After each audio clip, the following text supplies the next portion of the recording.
I knew you as a person that was working at Star of Hope doing their program there, and you came to me and said, "Hey, I can't be at class, on Friday," and you had this sheepish look on your face, and I said, "Why?" And it's like you didn't want to tell me, and I was like, "So what's going on?" And you said, "Well, I'm singing backup for Stevie Wonder," and so I was like, "What?"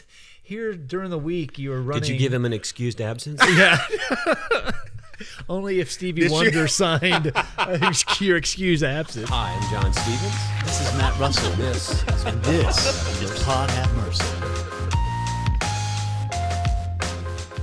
Today we're joined by Kenneth DeVon. John and I are going to be in conversation with somebody I've loved for a long time, who is in the city doing multiple things. I met Kenneth when I was teaching a class at Fuller Theological Seminary, and he was a student, and quickly came to know that this was a really special human being. And so, Kenneth, as we start out, would you just tell us a little bit about yourself, what you do, kind of your day job, and then we'll get into your multiple side hustles. Crazy, right? Yeah, so I'm currently at the Salvation Army of Greater Houston.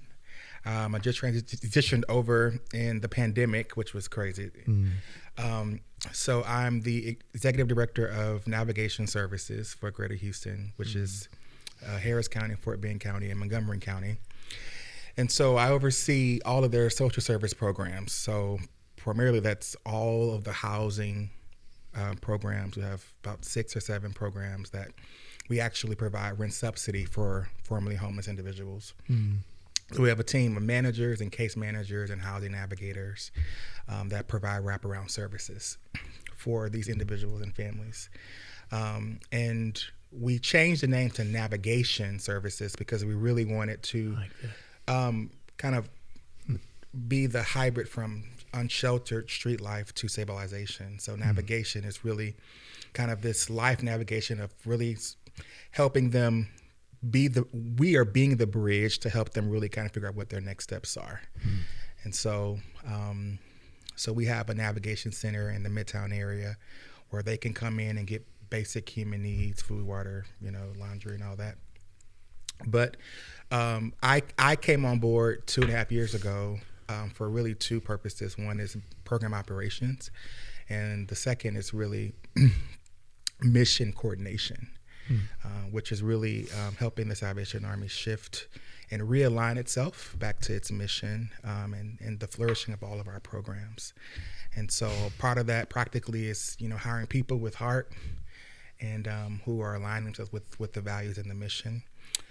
And the other part of that is really creating a work culture where we can provide more care. So it's a shared responsibility. It's us too, as an organization, to really be a part of, providing more intentional care for those who are on the front lines every single day. So it's a huge task. And, I'm like, this is crazy because, you're looking at somebody who has no experience in any of this. Yeah. So what's your background? How did you end up as the executive director of navigation? How did this even it's like, I don't know what I'm doing, But now, just before this job, you were in homeless. Yeah, I was ministry with Star of Hope Mission for 7 years. Okay. So, and I basically developed their outreach ministry, and I was doing kind of frontline, had a van going under bridges and encampments and kind of doing case management solo, just me, didn't have a team at the time. It was kind of like a trial and error for Star of Hope. They wanted to really go deeper into their reach and wanted to extend their services to the unsheltered population. And so that was a divine encounter with their leadership team after hearing my story and said, we just feel like you're the guy for this. And I'm like, after what I experienced with my brother and what I dealt with, there's absolutely no way that I could really do this. That was some hard years, and I felt this yes in my heart. And so I onboarded with Star of Hope, and again, with no really no kind of map, and just they gave me this canvas to kind of really create their outreach. And they gave you that canvas. My understanding is because they had heard your story about an encounter you had with your brother, and some of those, and they said, whatever you did there, could you figure out how to do it here in a larger scale? Yeah. Can you talk? But I want you to go back and start like earlier than that, because people may not know your story. That's true. I just read the article. I mean, I know. before you get to this interaction with your brother, I mean, you went to study in school for other things, and so go from there, and then get to the story about you. So my whole life is surrounded by music. I mean, music was my life. I went to music schools all through elementary. I went to a music conservatory in high school and middle school and college. So, I mean, that was my dream. That was my desire. And so I worked really hard to get a scholarship to Berklee College of Music in Boston. And, when I left Houston, I knew that I was not coming back to Houston. Like, I knew my life. Everybody leaves their hometown. We all say that. My Never life coming back. is to be lived on the East Mayor. Coast. My parents left, and I was like, this is it. Like, I loved every minute of it. And I went, I mean, it just felt right. It felt good. Was your dream to be like in LA or New York, just singing your guts out? Yeah, I mean, of course. And so you're at Berklee, you're among the best of the best. I mean, it's just like, and so that was also very intimidating, but also very challenging, because it's like, you got to really step up.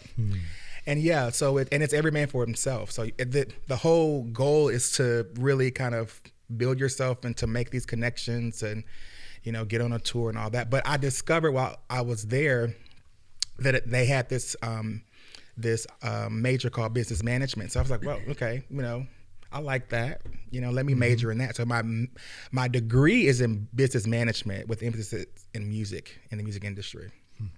Because I wanted to kind of get involved in the music industry. And so I started interning at Atlantic Records my sophomore year. My third year there, I got a gig with Lupe Fiasco. He's a rapper that was with Atlantic Records, and I was a part of his PR team. So we did his first album, The Cool, that came out in 2006, and we were just kind of doing all of his PR stuff all on the East Coast. So I was like, man, okay, I think my niche is like the back, behind the scenes and kind of doing the record label stuff. And then that kind of shifted when I got the opportunity to kind of audition for background singing. So it didn't initially start with the background, singing, but that kind of transitioned while I was there. And so, but I mean, the idea was, this was my life, right? It was all about, getting opportunities within that industry. And so, so then I moved to New York, and I was there and got on tour and was touring for various artists. And it's kind of just this kind of grunt, like you just kind of make connections. You kind of at some point you don't do so much auditioning. You just kind of you get phone calls, and that's kind of how it works. It's all about who you know. So I was doing that, and was doing it at a very young age, and I was making a lot of money with per tour, and I was like, well, this is it. This is my life, and and so there was a community at Berklee that I was connected with. It was a Christian community that was just really was kind of really seeking me and kind of invited me to understand more about Christ. And I actually encountered the Lord on tour. I had an encounter with Jesus on tour, and it really began to shift things for me. So I left Berklee to go on tour. So what happens is that when you go on tour, you don't necessarily have to stay at Berklee. So I didn't go to Berklee with the intent to finish. To make connections. Yeah, it was like this bridge to kind of get me on where I wanted to go. And so, so when I really began to kind of understand, like, this is, man, now I have Jesus, and I felt like the first thing that he told me to do was to go back to school. Here's what's crazy. I went back to Berklee a year after this, and because I was on a full scholarship, and I remember sitting in the advisor's office when I went back to Boston to try to figure out, how will I make this work? I have 1 year left. Do I have to pay for it? What is this? And so she comes back an hour later.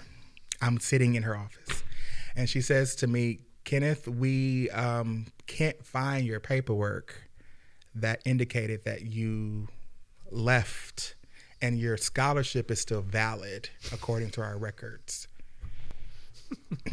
You're welcome. That's Somebody amazing. snuck in there. So I'm just like weeping, like, just like, okay, Lord, this is it, you know. So I finished, and I felt like the first thing after finishing, I was like, well, I had this tug to like go into ministry. I had no idea what that even meant. And so me and one of my best friends from Berklee, who was also touring, we just decided to go back to Houston. We drove a red two-door Pontiac car, and we drove 30 hours from Boston to Houston with no agenda, not really knowing what we wanted to do at first.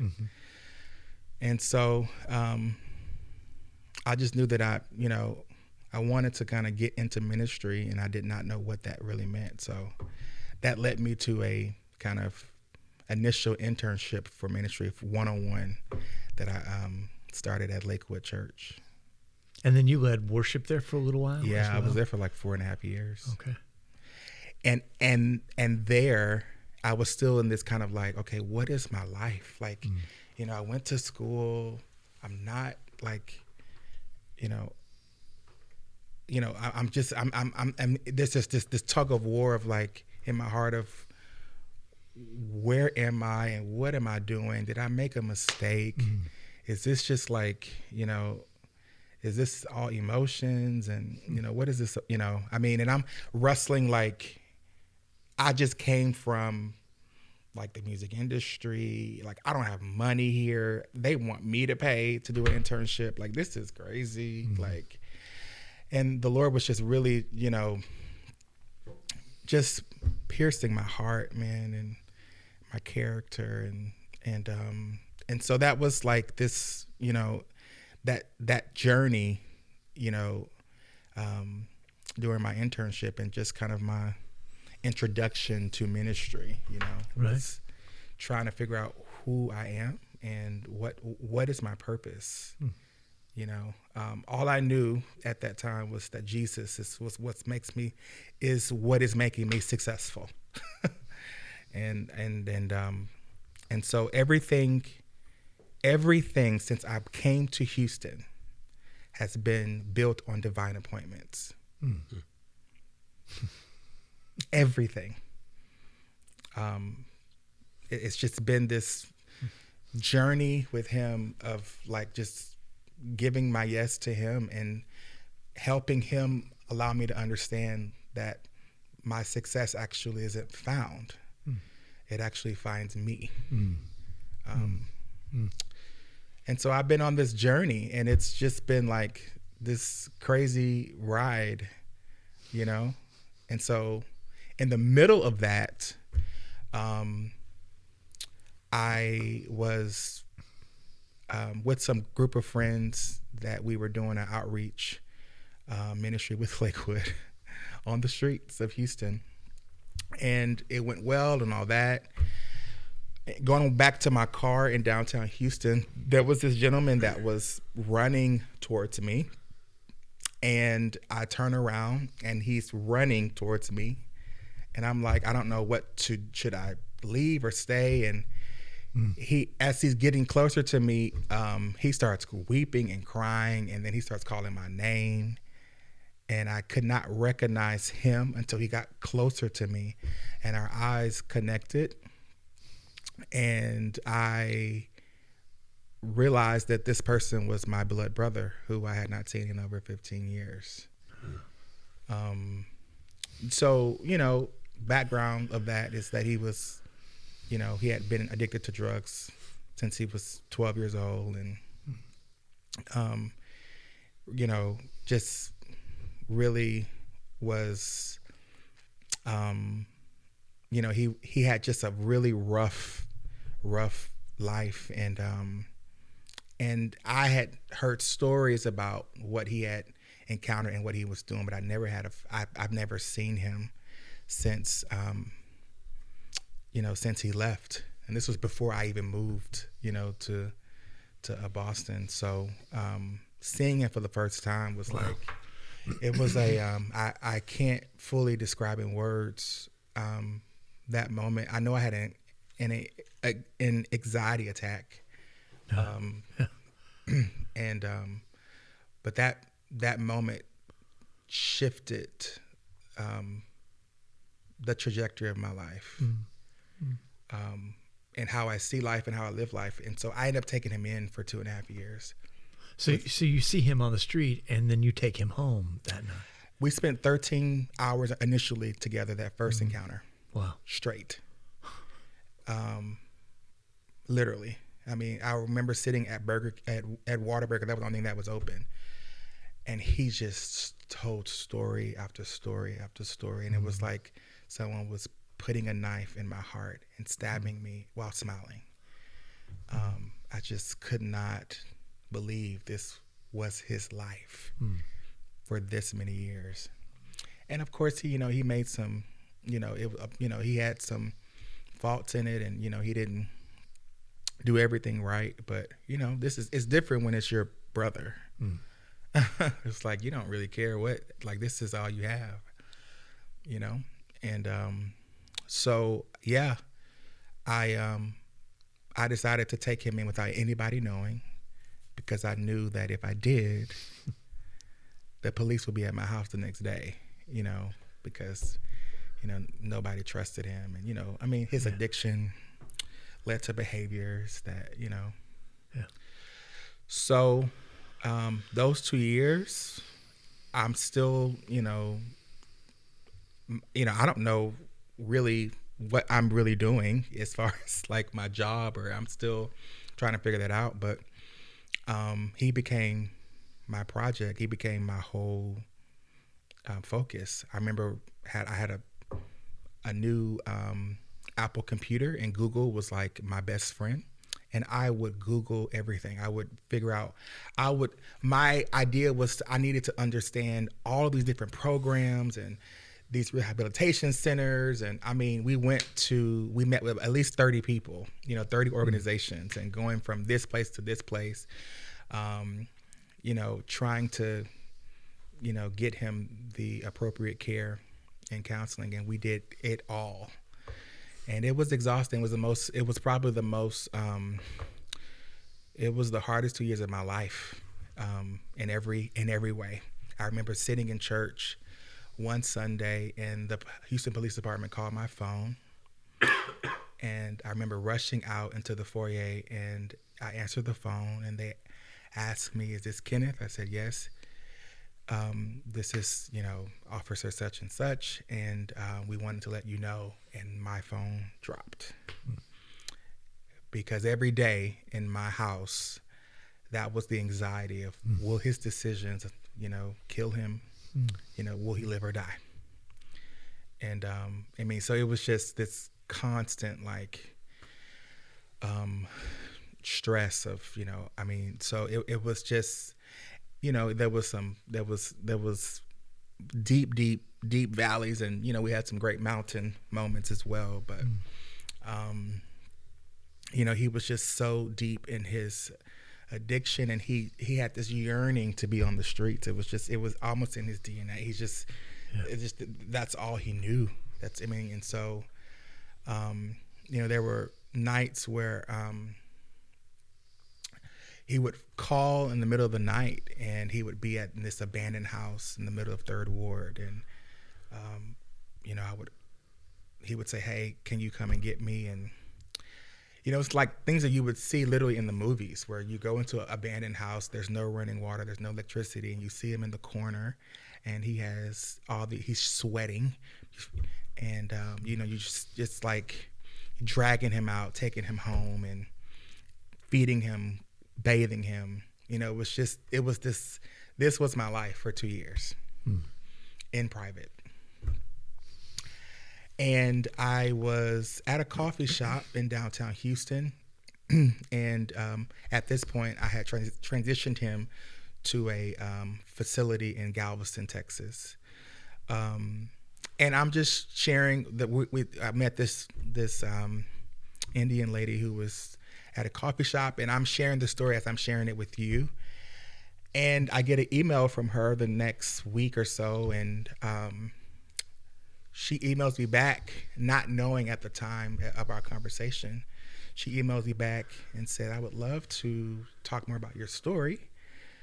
She was the editor-in-chief of the Texas Monthly. It's like, okay.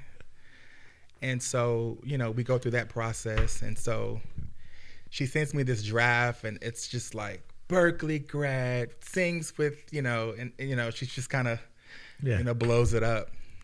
And the moment that got out, I was getting all these emails and, all the response and encouragement, one of which was Star of Hope. And Star of Hope reached out and had this position open, outreach case manager, and just like, okay. So we sit and talk, and they're like, "Yeah, we've been having this position open for several years, and we just have been praying for someone to come on board to kind of help us. And we know what you did with your brother.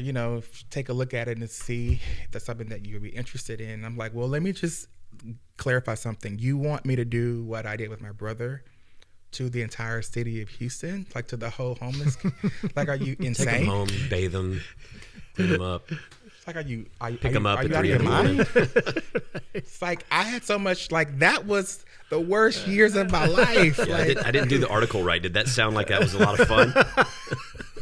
Like I'm crushing like it at there's this. a job You're gonna pay that me? does this. No Not wonder you enough. can't find anybody Not for 2 enough. years. Yeah, nobody's sticking around for more than a year. Yeah, it's like there's absolutely no way I could commit my life to that. Like that is just I know that's not for me.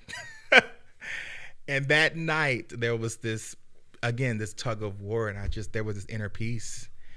And I'll never forget, I called the leadership back, and I just like, "Listen, I don't know what I'm doing. I don't have a degree in this, but there's a yes in my heart for it." And they're like, "Well, we've been waiting for you to call back. That's why we haven't filled the role, because we know you're our guy." And that was 7 years. 7 years of working with the unsheltered population, and we've had some encounters with some homeless individuals. We had, and it just opened it opened me up to this invitation of love that I didn't even know existed for my life. Like, I grew up as a musician, like not a missionary, right? So I didn't have a desire for the poor, or like, like that wasn't The desire for a green room. like that wasn't like my green thing, room and charcuterie and it's just like, that's not like what, What was so interesting to me in the middle, somewhere in that, I met you, and I remember being you were in the class I was teaching, Yeah. and we talked about this off when the before we started, but it was just so funny because I knew you as a person that was working at Star of Hope doing their program there, and you came to me and said, "Hey, I can't be at class, on Friday," and you had this sheepish look on your face, and I said, "Why?" And it's like you didn't want to tell me, and I was like, "So what's going on?" And you said, "Well, I'm singing backup for Stevie Wonder," and so I was like, "What?" Here during the week, you were running. Did you give him an excused absence? Yeah.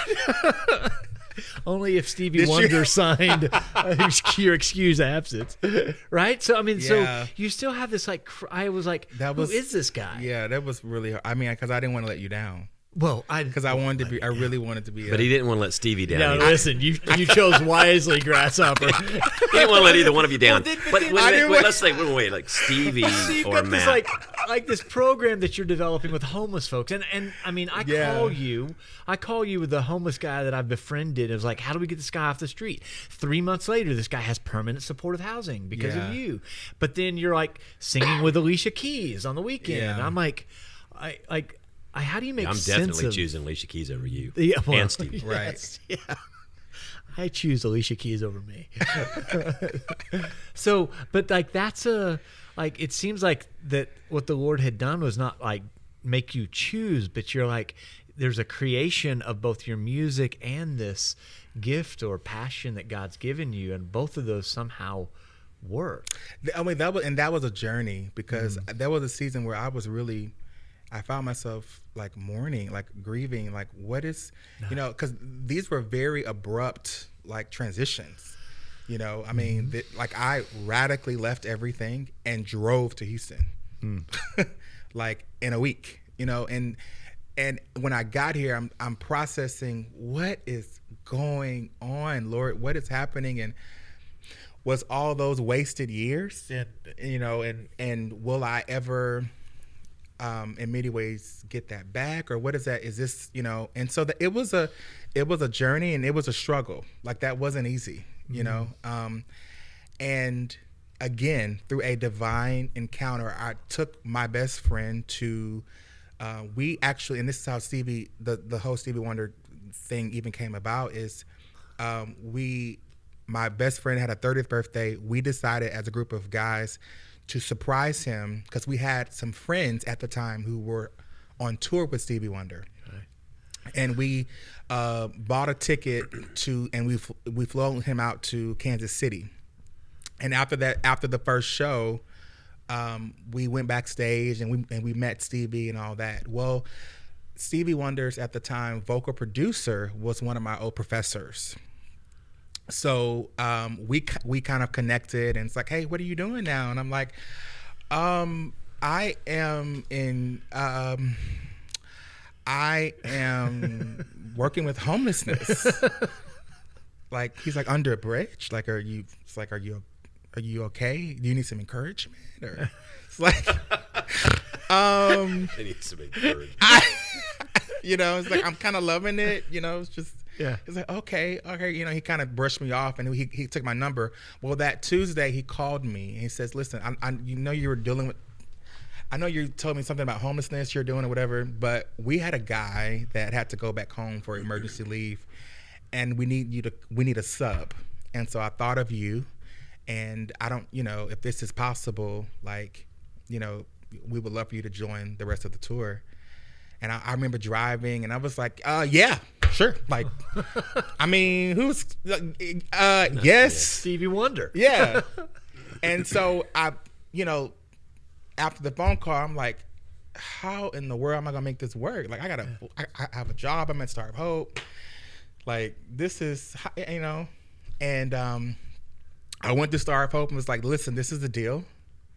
And, they were just so gracious and was like, Kenneth, this is incredible. Like, we'll do whatever we need to do. So they gave me their blessing, and I just made it work. So, I mean, I was literally I would fly in after the show, work, literally driving under the bridges. And then I would fly out on Fridays for the shows and then come back. And it was just this crazy, so here's a funny story. So one of my clients under the bridge, she asked me, how was your weekend? And I was like, well, if I tell you, you probably won't believe me. He's like, well, okay, what's up? Well, I sang with Stevie Wonder last night. He's like, I got some pills that I just took. You probably need what I just took. Those things more than I do. And it was just hilarious. It was like, yeah, man, it's just a crazy world and ride, And I realize now, and it was just a sweet moment that, like, I felt like that was just the Lord kind of just honoring my heart. And, what's interesting was while I was there, I really began to understand, like, wow, okay, the fulfillment of my life and heart really, or the identity of who I am is really not tied up into this anymore. And I think that was why the invitation, like why the Lord invited me back, so that I could really, really see clearly, like this is that my life is so much bigger if I am willing to allow him to continue to write my story, that there's just unlimited possibilities of what he's able to do through me. And I realized that, this second time around, it's like, okay, yeah, this is great. Amazing. Stevie is hilarious. Like, it's amazing, but there is so much more, and, so that was sweet, and it was really for me, because I was trying to figure out, what is this, like, how do you make sense of all this? Right. Because this is crazy. Right. It really is. I love the timing, in theological terms, there's like a chronological time, and then there's this like God time, Kairos time. Yeah. And it's like, for some reason, there were things that you said that just kind of came and unfolded in your life, and then you needed that little period of time, your brother, and doing this with Star of Hope, and then you went back to this thing that you thought you were going to be and do, and that you love, right? And you realize, okay, this is not what it was before, because my life experience is redefined what fulfills me, what my passion is in life. My brother often tells me, like, you helped save my life, and I get all that. But what's really, and my response to him is always like, man, you have helped awaken a life that I didn't even exist. I didn't know was even possible for me. And you invited me into an invitation of love that I didn't know existed on the inside of me. And, I'm living a dream, a new dream, his dream that I never knew was possible, that I never knew I had. And, it has again, it shifted the trajectory of how I see life and how I live life. And, it's allowed me to understand that, again, success for me is only really truly found when I'm walking in the divine purpose and calling for my life in him. And it is in that place where I've found truest fulfillment and eternal joy, to where even on my worst day, when someone takes, it's like, man, this is what I am called to do. And it's not that I'm neglecting all of what I've experienced or all of who I am. It's this beautiful, mosaic of like what God is doing in my life, with my simple yes, and I'm still on this journey. I'm 34 years old. Like, this is not baby. This is crazy. Baby. Yeah. Like, it's crazy to me that you, like, that simple yes. You say yes to something that, like, you're not qualified for, and you don't feel you're qualified for. Well, that's but why you actually have all these gifts for. Well, then that was the reason why I feel like I needed to go to seminary. It's like, maybe I should. I gotta get credentialed. It's like, maybe I should just try to go back to school. Yeah. And so I'm just trying to figure out, like, and discern, like, what is the next step, right? And so a part of those steps was, hey, let me just, it's just me and my brother. Let me just go to school. I don't know how I was doing that. Yeah. I was just, but I felt like I needed to get credentialed or get, Yeah. So Fuller, man, it's just I wept when I graduated because it was such a part of my formation. It was such a part of me discovering like what is God called me to do. Yeah. And it helped me put language to it. And it was just, and the friendship and the kinship that's come out of that was also very transformative for me in my season of, I'm super young. I was just trying to understand what's next. And people like Matt and others, Karen Parchman and Andy, and, were just helped bring language, to what the Lord was doing in my life. So that was a very transformative season for me. And so, that's why I have a deep place in my heart. So I'm shifting gears a little bit because this is fascinating to me, and it's come up as we're doing some visioning and discernment at Chapelwood and different campuses and how we engage in ministry in the community. Language is very important. I've always known that as a culture guy, but I'm discovering when we were on campus and we have a food pantry. A food pantry's been the third largest food distribution site since the beginning of the pandemic for the Houston Food Bank over on this campus. And now they've gone to this, they call it the client choice model. And we refer to them here our clients.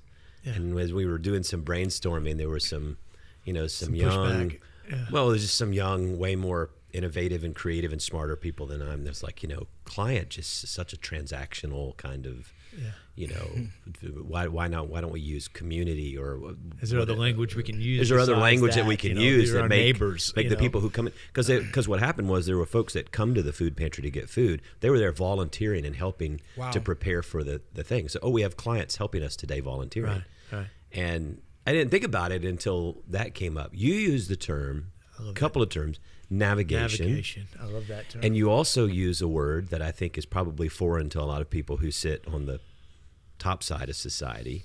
You use unsheltered, not homeless.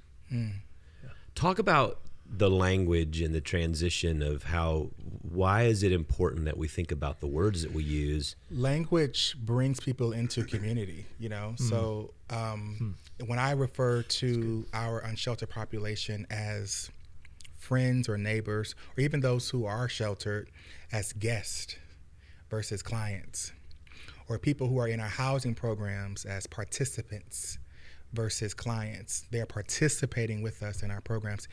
It creates for them a sense of invitation for them to move into not just being a part of a program, but really deeper community and connection and kinship. And that is critical in our work because at the root of it all, at the foundational point of it all, it's really about how do we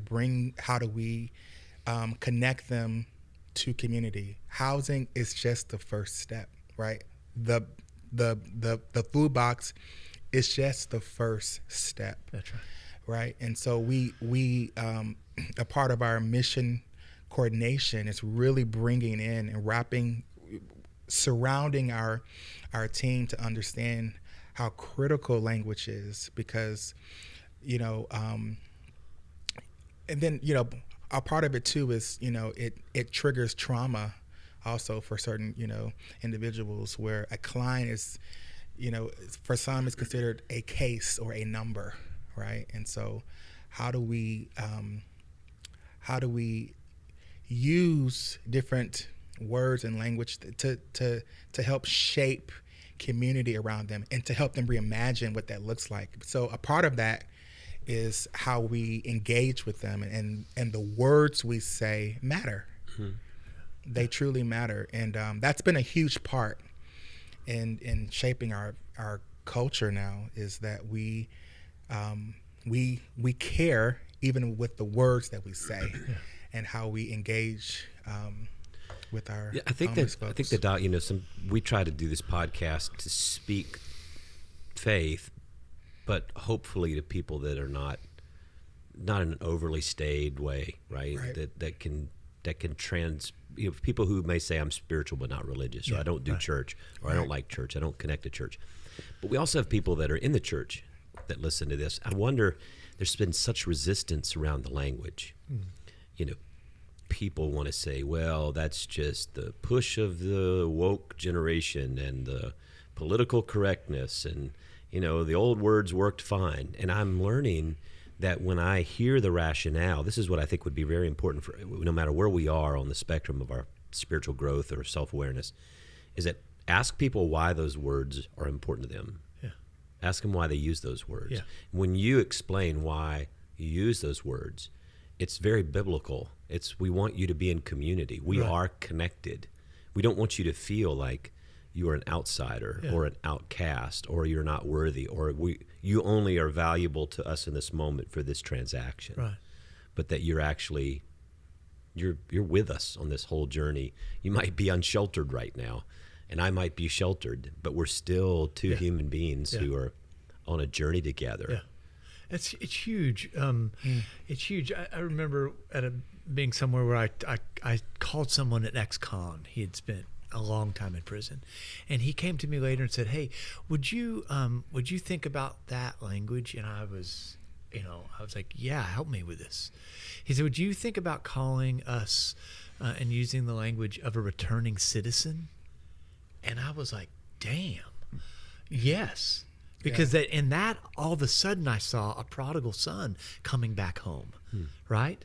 I saw someone that had returned from something, right? That this, and the ex-con, or whatever that category was, put someone in this super judgmental role. I didn't mean for it to. It was just the word I was given. Never thought about what it meant to use that word. And now in those situations, I realize, a lot of these folks want to return and be returning citizens. They want to give back. They want to, because you're defining them based on a previous definition. They paid the penalty. Yes. They served the time. Right. Yes. They're no longer a convict. No longer will I call you. It's almost like if I say, I got people in my church go, "Hey, ex-adulterer, how are you doing? With your new wife?" I'm fine, thank you. Right? Yeah, we don't do that. No, we don't do that. No, but we do that in categories like you're talking about, John, where I also think the question I've always asked is, in those kind of movements, like with your brother and you even, I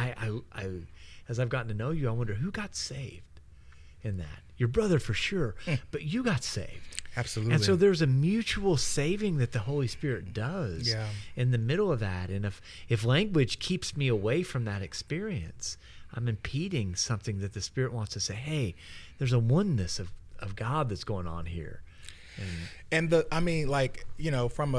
From someone who's living on the streets and who's just, who's in the middle of addiction, like the theology that they face is rejection every day from everything around them. It's a non-inviting, non-engaging, approach, and a part of that is language.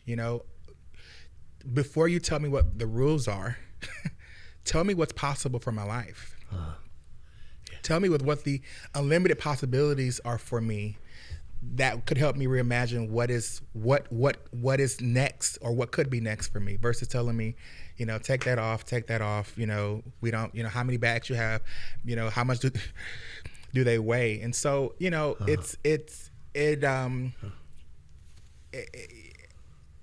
everyone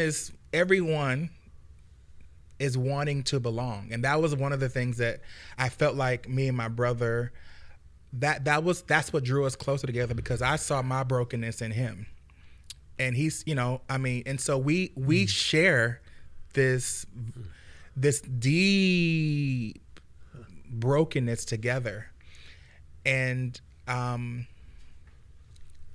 we both were wanting a place to belong, and we both were wanting authentic community. And I had to respect him for who he was and is. And I had to see him above his addiction and above his lack of,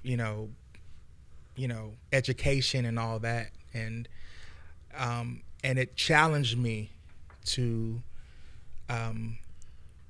engage him at a level where he's respected and he has dignity, because that was a part of him, of the shaping of his own heart and life. And I understood that was a critical part in the journey together. And that's no different from anyone that we, encounter daily, is that the question for me is, how deep do I want to love my brother? And I had to change in that process, and, that was a huge part of it. It's because it was a shared responsibility. I had a responsibility to let go and to kind of remove the blinders, so to speak, of like what I, thought and how I would, approach him and his situation. And I had to see myself among and say, man, there is no difference. I mean, everyone is asking and searching for this sense of belonging. And it starts with how we engage and how we identify each other. And that's a huge part of what we're after right now. I mean, we even use the word care management versus client management or case management, right? Because these, who wants to be identified as a case, as a number, right? Yeah. But what do we do? And so we're helping our teams understand that next step is driven by them. It's their values. It's not our value, it's their values. So what is most important to you? And I had to really ask, like in this journey with my brother, well, listen, I know I can see and I have a vision of what I feel is best for you, but that may not be what your value is right now. That may not be what's most important to you right now. Yeah. And what I learned is that what was most important to him in that moment, in those trying years, was he just wanted a brother. He wanted a connection, and he wanted to feel as if this was a place where he can be himself without the parameters of rules and regulations. And so one of the first things that I said to him when he came in is like, listen, everything that you see is yours. You don't have to steal anything. It's yours. Wow. And it shifted. Something shifted, because he felt as if he had a sense of ownership to where he can be himself, and he's not looking over with him. No one's looking over him with a microscope and saying, hey, they're waiting for you to fail. This is a lot of what we're talking about now, how church does ministry, how our church does ministry in a community that's radically diverse. And there's, churches always have this mentality. It's like, okay, we have this group, we kind of all look the same. We kind of come from the same socioeconomic background. For most, we have some diversity. Like we got one slightly off-white person here, and we got diversity, right? But then they're like, well, we're in this changing community. Yes. And that's now Hispanic, and there's homeless, and there's Korean Americans, and there's African Americans, all this. And it's like, but the church never reflects that. And they'll say, well, we're going to be in ministry to the community, but it's always like, okay, we have something to help you, so we're going to kind of venture out a little bit. Yeah, give you that, and we're going to SEAL Team 6. We're going to go out in the community. We're going to give you that. Then we're going to come back in. Then we're going to lock the doors. We okay? Everybody back? And then we're like, well, yeah, we'd love for you to come to church on Sunday. Not really. Yeah, and when they show up, like, we have security. There's a guy with the bag. There's a bag over here. Yeah. There's a guy with a bag over here. I love how but it's just that mentality of what we're trying to really wrestle with now. Is I think it's the evolving way of thinking about doing mission in the world. Is we're not doing mission in the world. We are mission in the world. It's even the bridge analogy, talking about images and language that we're talking about. The bridge. It goes in two directions. Well, why is there a bridge at all? Why aren't we just like? Absolutely. Why is it one piece of there's nothing that divides us except what we create. Right. You know, right. what's interesting is that a part of that, what I've experienced is that a part of that, like that, the sense of kind of compartmentalizing missions to a committee or a people, or it's like, you know, it's like, oh, well, you should connect to the missions ministry or the mission people, and they do that stuff. And I realized, like, I was like, well, what is that? You know, like, what is that disconnect? And a part of what we're doing with our team is that, I mean, our kind of theme for the year is leaning into our own discomforts. And I've discovered that a part of that kind of disconnect is we really don't want to be transformed. Like, we don't really want to engage, right? You know, and being more like Jesus. Because what I'd learned and with my brother is that I was more transformed in that process than all that I did for him. Yes. I am better. Who I am today is because of that journey and that encounter. And I had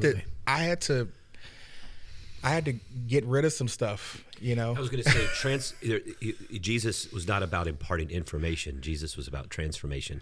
The difference is I can learn all sorts of stuff about what you do and about what needs to be happening. Read every book. Transformation involves death. It involves dying to things. Yeah.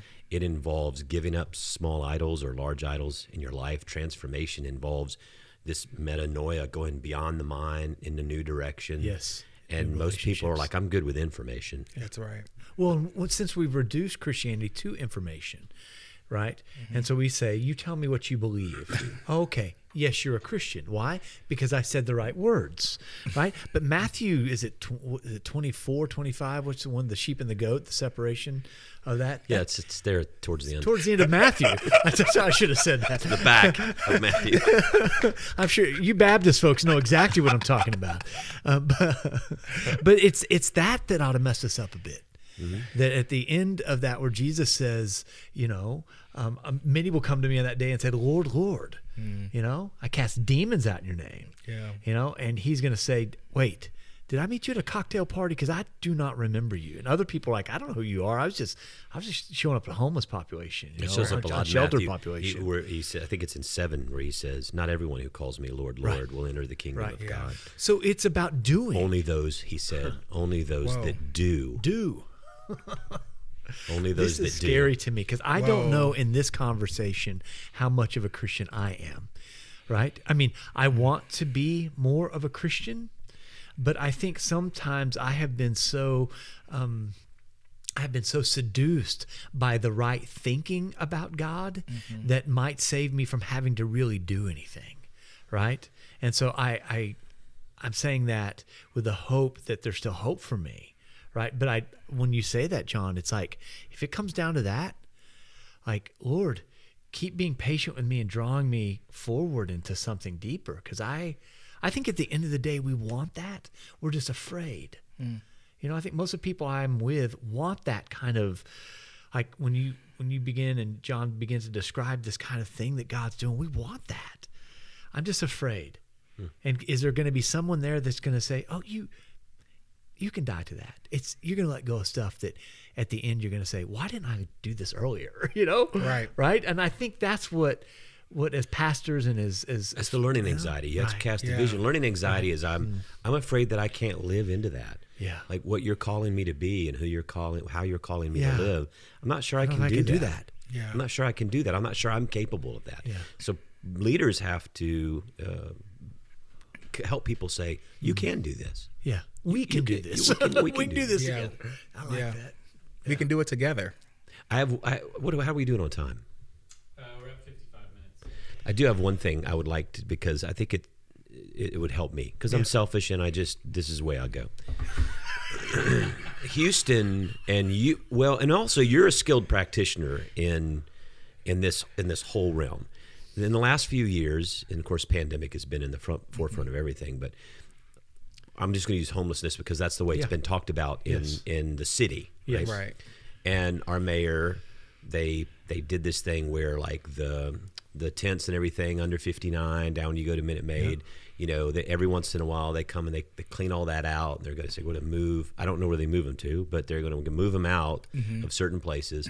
And then there was an encouragement, and it was even some ministry groups in the community said, don't give to panhandlers, don't give to people on the street because it only enables or whatever, and all this kind of stuff. Help people who listen. I mean, first off, what is it like for the unsheltered population out there? And how does someone like, when you drive by someone. Yeah. What do we do? Well, not only what do you do, because I don't think you can answer that for every person, Right. but I think how we think about what we see, because we just don't know these folk. Yeah.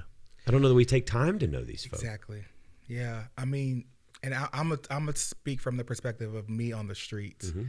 As an outreach case manager that was literally hustling, trying to get folks to, and it was trying to, trying to learn, really just, form relationships. And there was always this kind of like disconnect because we're as social workers are trying to really help, individuals get on a path of their choice and move toward that next step.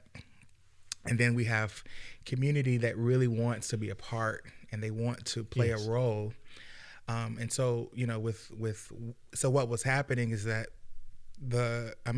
we would have groups, that would come and they would feed and they would, provide.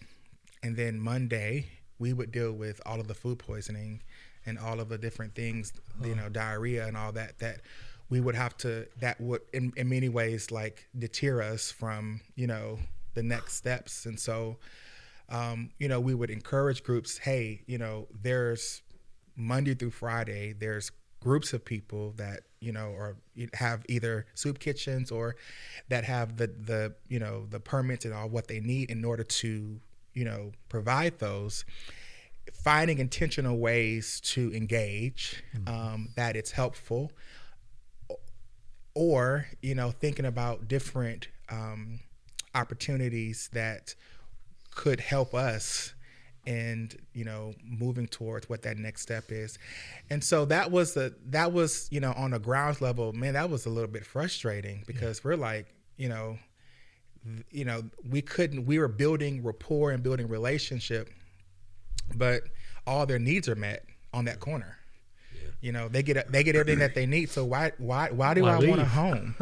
Why do I want a place to live when I'm good? I got a guy that comes every Tuesday and he gives me $20. I got people that come in, give me food. And so, and there are certain people that this is how they want to live, and so we as, being, client-centered and helping them understand this. If this is what you desire, then okay, because the services are all, based on your engagement. But the challenge is that we were trying to get individuals and communities and organizations to come alongside together and let's figure out what a care coordination plan is to truly help these individuals who are really very vulnerable and they're trying to understand, what their next steps are. And some of them don't know, and we're there to kind of help them to identify those. So that was that, from a frontline level, that was really frustrating, and and then there was like, just trash everywhere. So, we're helping with, the downtown management district and, so it's like now we have even more issues that are being created because of that. So I hear you saying, and tell me if I'm wrong, rather than think about whatever, we think about these things that make me feel good. I pack up a bunch of sandwiches and I go down there and I hand them out on Saturday. I feel good about that. That's a powerful question. And it's, to me, I hear you almost saying like, rather than an organization or a church or you as an individual, rather than do that, find someone like your group or other groups that are regularly serving. So when you drive by, that makes me think now, if I'm driving by and I see someone and that pricks my heart, my donation goes to a soup kitchen or an entity that's helping people to, like you said, live into their best future. And because it's a both and Mm-hmm. Getting to know that individual and understanding so what's most important to you in this very moment. Is it a home? Is it family? Is it, because that we're, identify, helping them with their basic needs. There's so many places in the community that's doing that. But from our experience, no one is asking the questions that help them really help them discover what is next, because they're all in survival mode. Yeah. Right. And so they probably never have, they don't even, when you're locked up and your back against the wall or you're injured or damaged, you don't think about, what does my future look like? Right. There is no future. There is no future. You're just trying to figure out where your next meal is going to come from and where you're going to sleep, and so,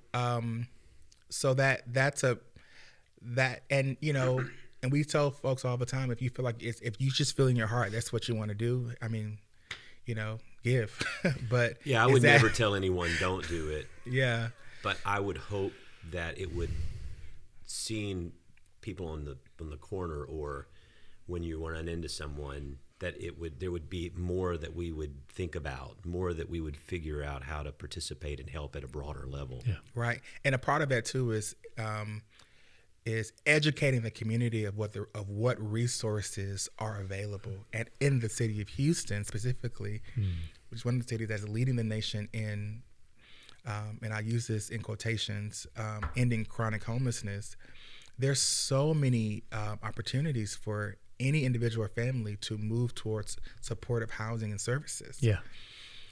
So that's, I mean, and so when I see anyone on the street, my question is, have you engaged in a assessment for housing?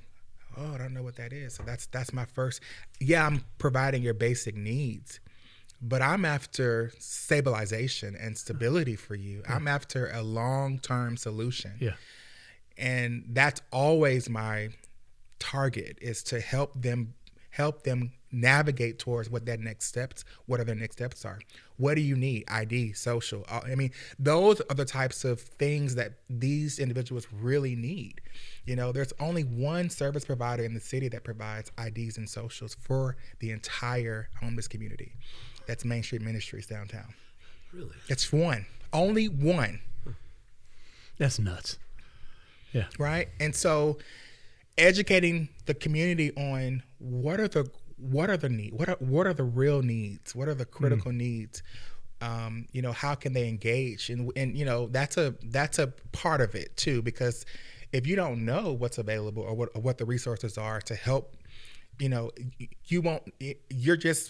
being led really on your emotion to just help and to do what you can, and that's sandwiches, or if that's giving out $20, that's what you're going to do. Right. But a part of it is we, as a social service community, have to also engage within our community and to share these resources and to help our community understand what is happening. So it's not just I mean, if you don't know these programs exist, because they're not just that's a part of what our responsibility is as well. So that's something that I'm really trying to push the city and us as social service providers to help our community engage with. We just spent $110,000 in rental assistance in 14 days. So there's help. There's help, but people don't know. Yeah. People have no idea. Yeah. That's what I found to be so helpful in getting to know you, is that there is definitive pathways. Absolutely. From unsheltered to sheltered, right? And that that take into account mental illness, that take into account incarceration and backgrounds like that, take into account traumatic events in one's life, right? And I think that's like, those are the things that I would like to be a part of, a church that kind of has a working, or at least some folks that have a working knowledge of that. Right. That as we befriend people, our friends are homeless. How do we then begin to create shelter and opportunities for shelter? Right. I think I think Jesus would be very happy at that. Yeah. Yeah. I mean, that's where we're headed, Yeah. It's to, I mean, there's, as you saw, there's $100 million that, that the state and the government, the federal government is giving us to help increase these programs. And so Salvation Army plays a huge role in that. We have 421 vouchers in our programs to assist with rent subsidy. That's amazing. For the homeless individuals. So, that's something that I'm really hoping we can do more of, is to educate and give more information about what's not just happening, but what's available. We need to do a part 2. Yes, we do. Maybe get some other folks that are involved in a lot of this, and bring let some them friends. just come and talk, and we'll just sit on the side. We'll just sit and go. That'd be great. Yeah. All right, so do you want to sing us out? Because that's all I think is like, how are we going to exit out of this That's podcast? Right. Give us a little Alicia Keys. I'll do Stevie's part. There is superstition. Nice. That's right. All right, yeah. That's Well, true. you want to tell them about Easter? If Yeah, anybody's listening. So Kenneth, you're going to be here helping us lead worship on one of our services on Easter Sunday. Maybe more than one now. We may Maybe just dial multiple. you in. Maybe multiple, man. We may be been moving trying to him get around. John has so many FOMO around years, this. man. Oh yeah, no, I'm really upset. I'm going to put you in the sanctuary. I'll I'm going in the go. I'll fellowship. go. I'm so excited, man. Excited about you being here and It's leading. going to be good. So if you want to Gosh. hear, he's not going to sing us out, but if you want to hear, Alicia Keys Can and sing. is she coming to lead yeah, worship? and you're bringing Alicia and Stevie Wonder. So come to Easter Hey, at Chapel. And anything's possible. That's right. well, I'm John Stevens, I'm Matt Russell. And I'm honored to be here. I'm Kenneth DeVon. and this is Pod Have Mercy.